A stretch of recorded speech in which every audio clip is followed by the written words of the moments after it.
बहुत समय पहले की बात है। हिमालय की तलहटी में बसे एक छोटे से गांव में आरव नाम का एक गरीब लेकिन ईमानदार लड़का रहता था।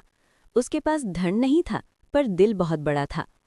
एक दिन जंगल से लौटते समय उसे रास्ते में एक बूढ़ा साधु मिला, जो प्यास से बेहाल था। आरव ने बिना कुछ सोचे अपनी आखिरी पानी की बोतल साधु को दे दी। साधु मुस्कुराए और बोले, बेटा, तुम्हारी नीयत शुद्ध है।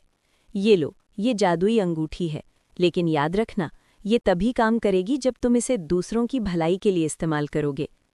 साधु के जाते ही आरव ने देखा कि अंगूठी साधारण नहीं थी, उस पर हल्की नीली रोशनी चमक रही थी। अंगूठी का रहस्य। जब भी आरव किसी मुसीबत में किसी की मदद करने का मन करता, अंगूठी चमक उठती और वो काम अपने आप हो जाता। सूखे खेतों में हरियाली लौट आती, बीमार लोग ठीक हो जाते, भूखे लोगों को भोजन मिल जाता। धीरे धीरे गांव समृद्ध होने लगा। लालच की परीक्षा।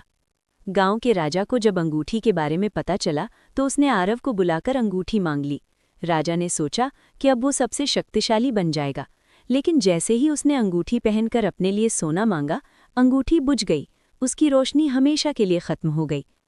राजा को अपनी गलती का एहसास हुआ। उसने आरव से माफ़ी मांगी और अंगूठी लौटा दी। सच्चा जादू।